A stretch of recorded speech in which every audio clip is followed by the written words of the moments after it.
Eh bien voilà, c'est la fin de la lecture commune avec Sylvie et Mélinda. Et bah, c'était pour la lecture commune de ce livre-là.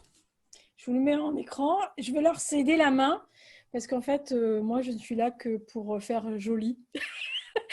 Et pour les questions à la fin, elles vont vous dire ce qu'elles en ont pensé, du bien ou du mal. Et puis bah, à la fin, il semblerait que j'ai droit à des questions, mais je ne sais pas. On ne m'a pas dit, donc on verra bien.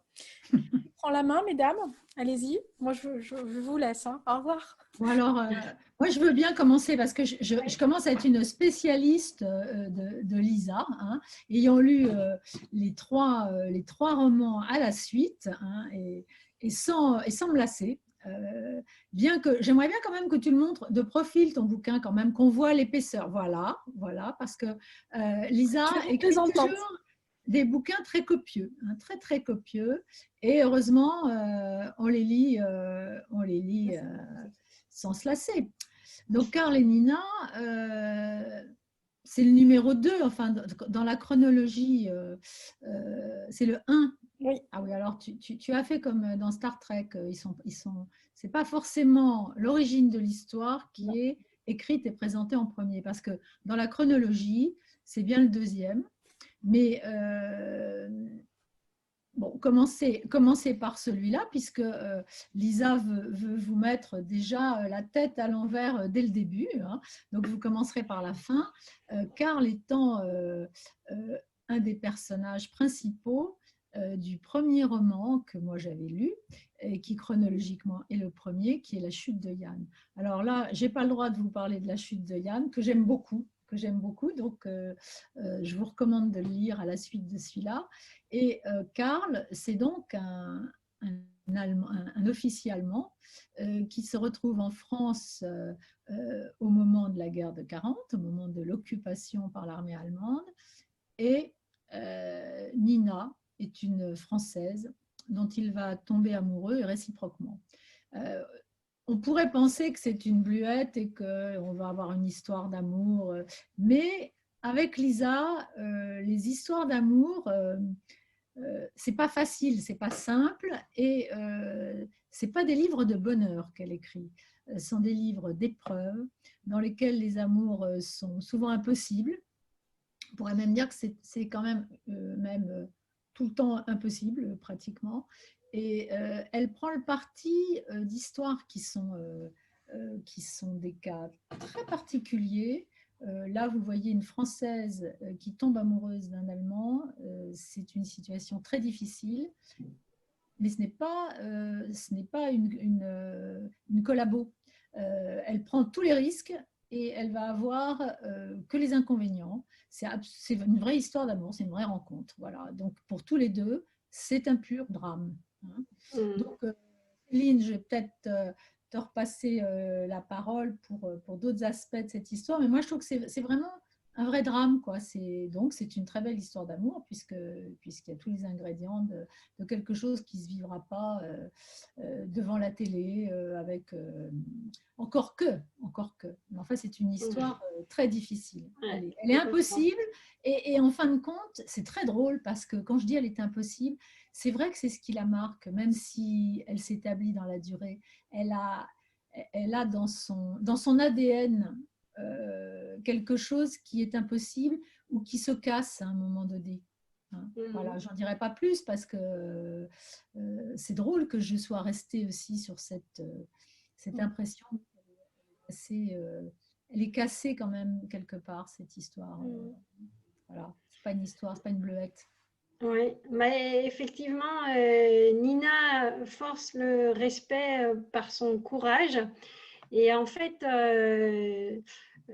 Lisa a l'audace de la placer dans des situations peu vues. Elle nous entraîne en plein Berlin. Effectivement, comme Sylvie le disait, elle tombe amoureuse d'un Allemand, alors que elle aurait pu très bien épouser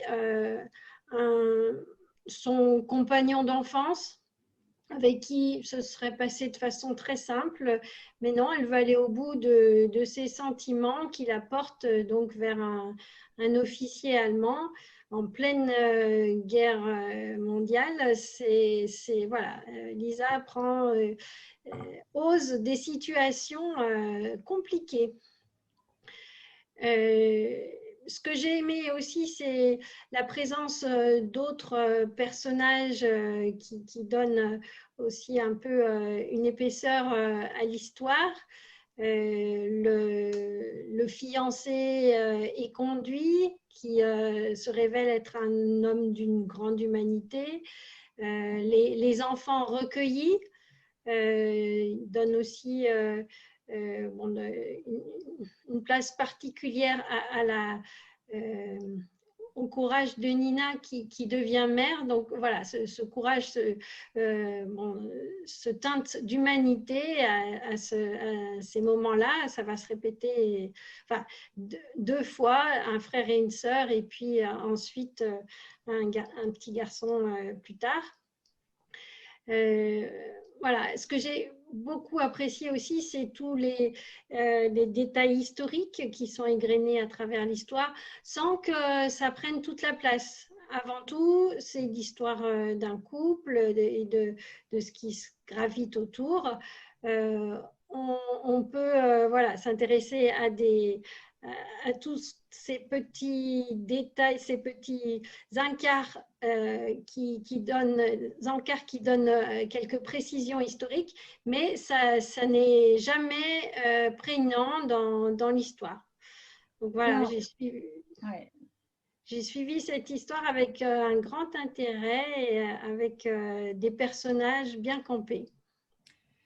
Il y a un aspect sur lequel j'aimerais revenir que tu as abordé dans ton commentaire, Céline, c'est la question de la maternité.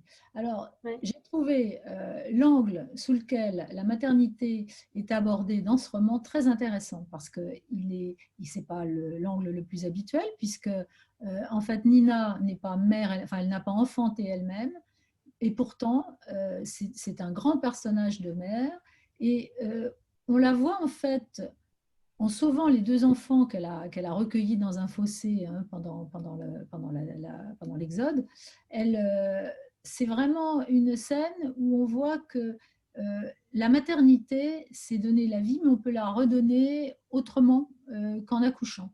Et je trouve qu'elle a une maternité symbolique absolument extraordinaire et effective en plus, puisqu'elle les élèvera, ses enfants. Donc, les personnages des romans de Lisa, en général, sont des personnages généreux, mais je dirais même oblatifs, parce qu'ils sont guidés par le devoir, le courage, et pas par l'idée de leur bonheur personnel. Et cette femme-là, elle va être une mère vivante, joyeuse aussi, parce que je crois que c'est une fille qui est lumineuse, elle a une force de vie assez exceptionnelle, hein, et elle va permettre à ses enfants, malgré le drame qu'ils ont subi, qui est tout de même de vivre à l'âge de 5 et 10 ans l'horreur de parents fusillés à côté d'eux sur une route pendant qu'ils étaient en train de fuir l'ennemi qui arrivait. Donc ça, c'est un choc terrible. Et elle va leur permettre de surmonter ça et de se construire malgré cette catastrophe originelle, quoi. Et ça, j'ai trouvé que c'était vraiment très, très bien vu et très bien développé parce que ça prend une place importante dans le roman. Justement, l'histoire d'amour n'est pas l'unique pivot du roman. L'amour, il est aussi maternel dans tout ce que ça a de doux, chaud, de vivant et elle a nourri ces deux êtres qu'elle a recueillis, quoi. C'est ça aussi la maternité. Enfin, moi, ça me parle bien, ça. D'où la dernière phrase de la petite fille qui donne son nom en entier pour la première fois de l'histoire. Oui. Donc c'est ouais. Alors la petite fille d'ailleurs c'est une particularité. Alors là, pour revenir sur le style du roman, il y a deux sortes de narration dans ce roman. Enfin j'en ai repéré deux de mémoire parce que je l'ai lu il y a quelque temps déjà. Mais il y a la petite fille et puis il y a un narrateur, voilà, le narrateur habituel qui est omniscient, omniscient, enfin mais qui qui se tient à distance. Vous voyez, comme aujourd'hui, elle se tient à distance. La narratrice se tient à distance. Voilà. Donc, on a ces deux formes-là réunies dans le livre. Au début, d'ailleurs, ça m'a un petit peu... Il a fallu que j'ai eu un petit temps d'adaptation.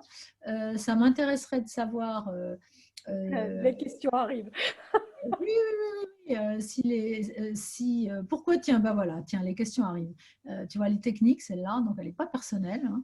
Et oui, qu'est-ce qui fait que tu as choisi ces deux angles de tir pour écrire ton bouquin? Parce que je trouvais que c'était trop simpliste de faire l'histoire par rapport à l'un ou l'autre. Que ce soit Karl qui raconte ou Nina qui raconte leur histoire, c'était prendre parti. Parce que forcément, il y en a un des deux qui aurait pas ramené la couverture à soi, mais qui aurait peut-être embelli les choses. Parce que je sais pas, quand on raconte nos souvenirs, on dit toujours, enfin, les gens disent toujours que quand on raconte quelque chose qui s'est passé il y a une trentaine ou quarantaine d'années, on va ajouter des détails qui étaient peut-être pas forcément très visibles sur le moment-là, mais nous, on les a embellis avec les années. J'avais pas envie que ni l'un ni l'autre n'interviennent et je trouvais que le prisme d'une petite fille, de cette petite fille qui était recueillie par Nina et qui allait être une espèce de seconde maman aussi, une maman de substitution de temps en temps quand Nina défaille. Je trouvais que c'était pas mal d'avoir ça en plus. Oui, oui, oui. Mais en même temps, comme c'est une petite fille et qu'elle commence l'histoire à 10 ans, c'est vrai que tu devais prendre un relais un peu extérieur parce qu'il y a des scènes que tu n'aurais pas pu raconter, notamment des scènes amoureuses enfin, il y a beaucoup de choses auxquelles la petite fille n'insiste pas à tout. Enfin, des scènes qui se passent aussi avec l'entourage. Enfin, il y a un certain nombre de choses que tu racontes qui sont très très dures et qui ne peuvent pas être racontées par la petite fille. Parce qu'il y a des scènes qui sont très dures aussi. Tout l'épisode, lorsque Nina part à Berlin à la recherche de Karl qui a disparu depuis déjà plusieurs mois, enfin, ça, je ne sais pas si ça fait au moins 8 mois, non, qu'il a disparu. Oui, oui, presque un an, ouais. Elle part alors que la guerre se termine, on sent qu'elle va bientôt se terminer, mais les Allemands sont... enfin, Berlin, on dirait c'est Beyrouth, enfin c'est Berlin, quoi. Berlin, et c'est bien aussi de montrer Oui, c'est une Berlin. ruine en fait. C'est une ruine, ouais. Et c'est bien de montrer Berlin dans l'état où cette ville s'est retrouvée aussi et dans quel état vivaient ses habitants, c'est-à-dire vraiment comme des rats, quoi. C'est une misère, enfin, c'est terrible avec une violence terrible aussi. Les Russes d'un côté, les Allemands en mode chant du cygne de l'autre. Enfin, c'est quand même, et les bombardements de tous les côtés. Non, c'est très bien. Quelque chose, pardon de te couper, Sylvie, c'est quelque chose de peu vu. Oui. Dans la littérature française, le fait de regarder cet épisode. Oui, et c'est parce que justement tes personnages ne sont pas comme il faut que tu pouvais le faire. Et c'est encore une fois, je crois que ce que j'aime le mieux c'est l'originalité de tes romans, c'est le point de vue que tu adoptes à chaque fois et l'angle.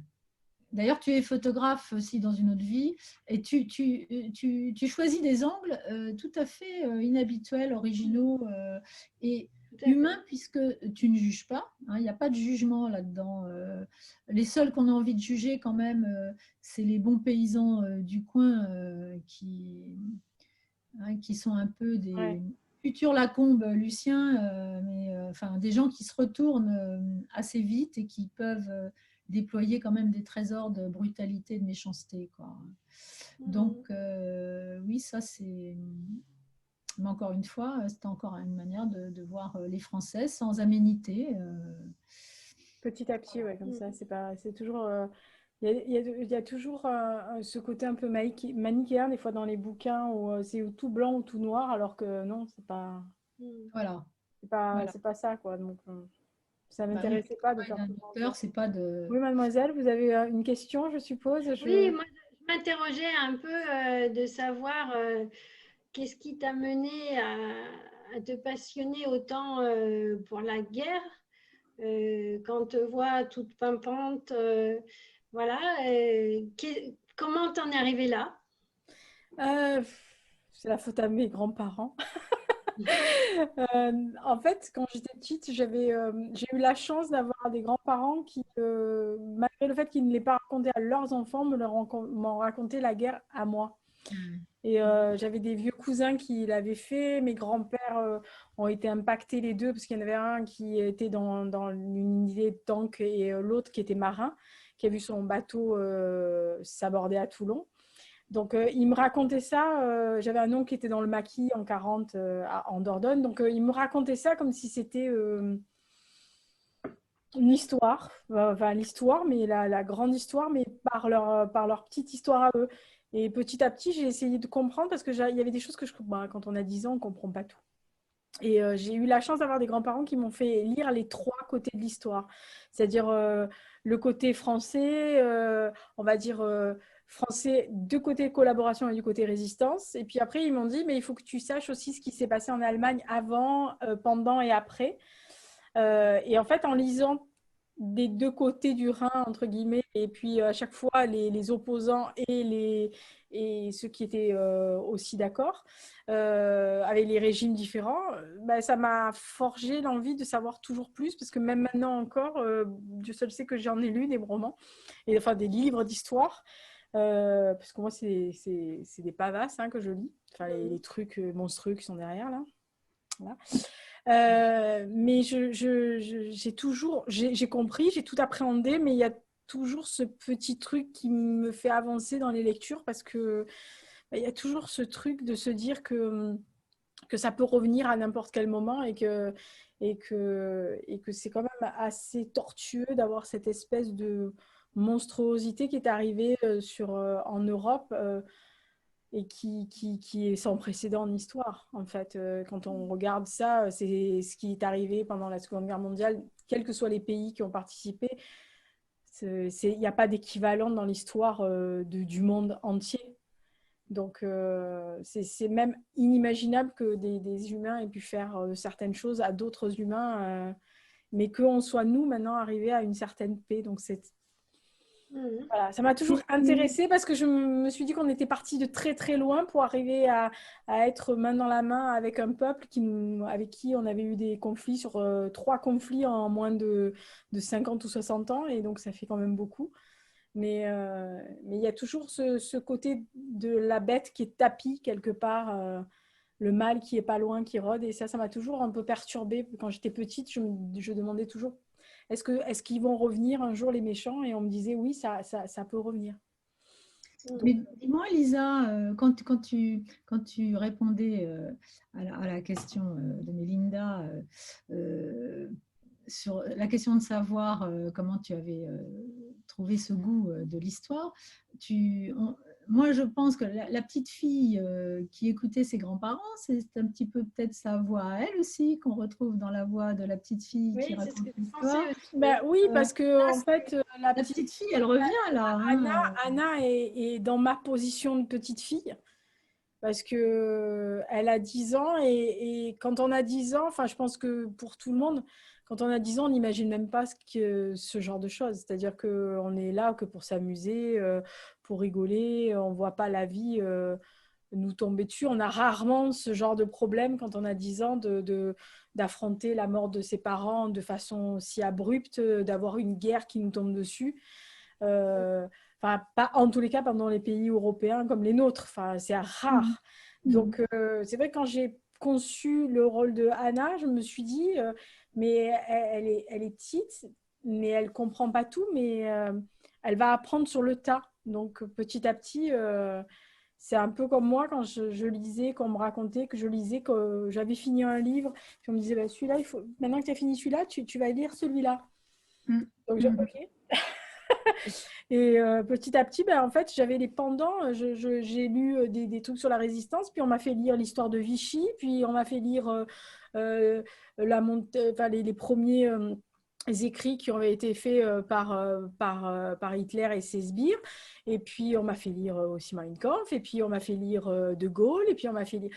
Et en fait, à chaque fois, je faisais l'aller-retour avec tout ça, et je pense que ça a forgé effectivement le personnage de Anna.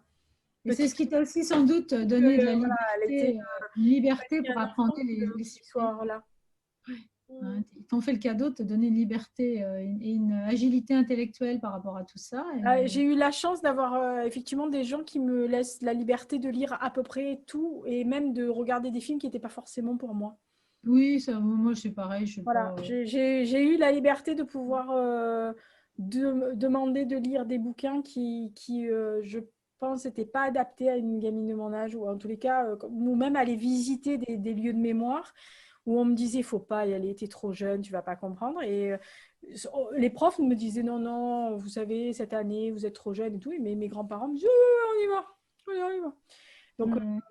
on y allait, mais on y allait avec des explications. C'est-à-dire qu'on n'y allait pas juste comme ça. On Oui, m'expliquait pour faire mal. ce qui s'est passé, on m'en parlait avant, on m'en parlait pendant, et puis on me faisait lire. Donc, voilà, Mhm. après, il faut avoir une appétence pour l'histoire, hein, parce que sinon on n'aime pas. C'est sûr que les pavasses de 800 pages, il faut aimer. Voilà. Mais je suis attirée par ce genre de truc. C'est comme je suis attirée par la Première Guerre mondiale, par certains trucs du Moyen Âge, parce que j'ai du mal à appréhender les conflits, en fait. Donc, Ah, voilà un scoop. ouais. Oui. C'est un truc fascinant, en fait, les arcanes des conflits. Mhm. À qui le dis-tu? Eh, eh, là, Ouais. Une façon de plonger dans la vie d'aujourd'hui, peut-être, finalement. ben, en fait, si on connaît, enfin moi, on m'a élevé en me disant si tu connais pas le passé, tu vas mal appréhender le présent et le futur. Parce que Mhm. malheureusement, l'histoire est un éternel recommencement pour certaines choses. Et je trouve que les gens qui disent qu'il faut éradiquer le passé, il faut pas. Il faut l'expliquer, mais pas l'éradiquer. Bien Mhm. sûr. C'est ça que ça me gêne quand il y a des Ouais. gens qui veulent gommer des choses. Je leur dis ne gommez pas. Expliquez, mais ne gommez pas. Ben oui, c'est le principe de la lobotomie, sinon. Hein. Ben, sinon, un Vivez, peuple qui a pas un peuple qui a pas de passé n'a lobotomisé. pas d'avenir, hein. Mhm. Même une personne, la première chose que font les gens qui perdent la mémoire, c'est qu'ils veulent savoir ce qui s'est passé et remonter leur fil. Donc ça veut dire que le passé a une importance. Hmm. Ouais, mais Non, là, c'est bien. On suit ton devoir de mémoire, ouais, mais c'est on ça. arrive quand même jusqu'au bout d'une histoire. Bah oui, comme disait Sylvie, je suis partie du début de l'histoire de la famille de Karl pour arriver À à nos la jours. fin de l'histoire de Béatrice avec son grand-père. Voilà, c'est ça. Et J'ai là, balayé, c'est j'ai maintenant. balayé Là, presque c'est un maintenant. siècle, puisque ça a pris presque un siècle pour que certains arrivent à comprendre ce qui s'était passé. Puis, sans faire le tour de toutes tes œuvres complètes, c'est vrai que les conflits, c'est quand même un truc qui quand même, même Ouais. s'ils ne sont pas actifs, qui sont quand même au cœur de tes bouquins, parce que ton roman irlandais, The Irish Cottage, ouais, c'est pareil. Irish Cottage, excuse-moi, j'avais une Liverpool hésitation. Connection aussi, c'est Et, après un conflit. ah, quand même, oui, absolument, ce qui s'est passé en Irlande continue à complètement hanter la vie des personnes. C'est vraiment. Je sais pas dans quelle mesure, en fait, c'est toujours un impact important sur toutes les générations après.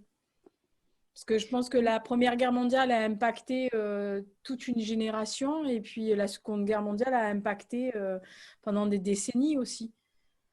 C'est sûr que Que ça soit les Français comme les autres.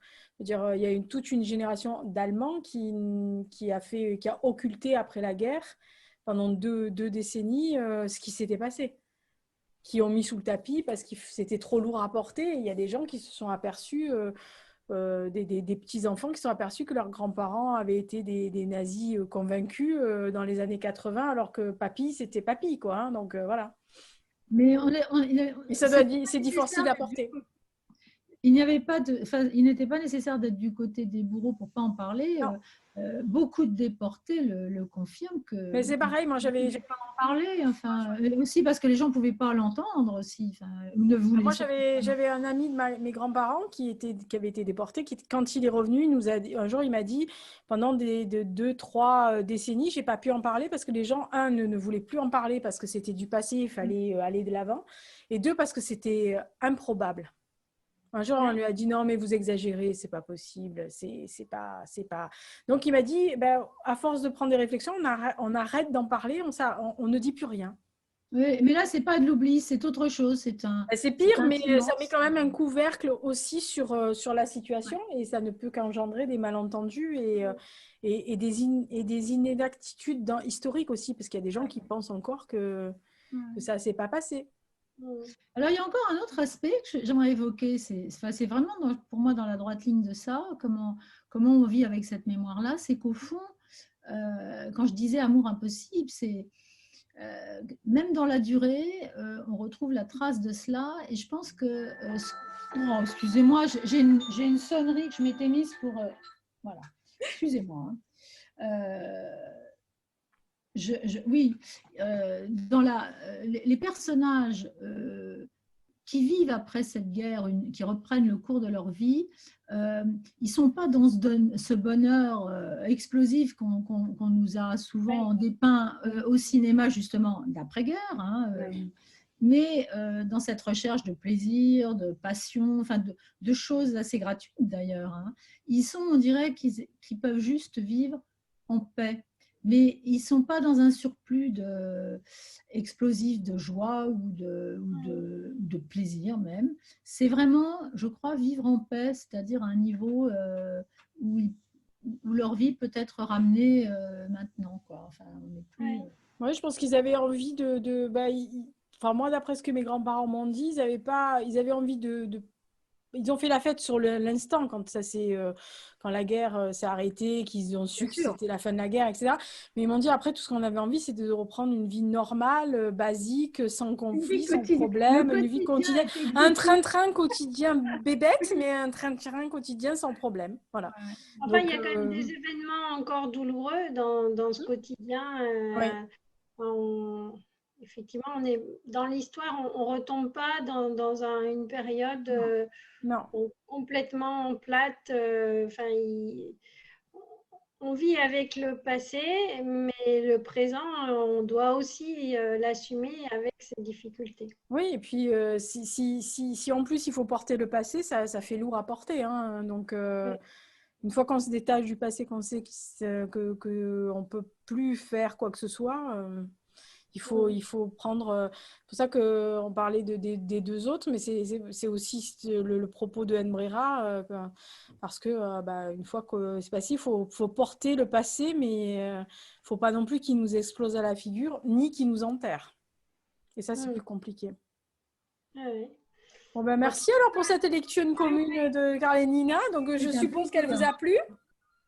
Un grand plaisir. Ça y est, on a encore perdu quelqu'un. Vous le faites. Le téléphone, là. Moi aussi, il a sonné, mais je l'ai mis en vibreur, mais j'ai pas. Je crois que ça s'entendra à la vidéo parce que ça a dû bouger sur le micro. Bon, mais merci beaucoup, mesdemoiselles. J'ai été ravie de passer le mois avec vous.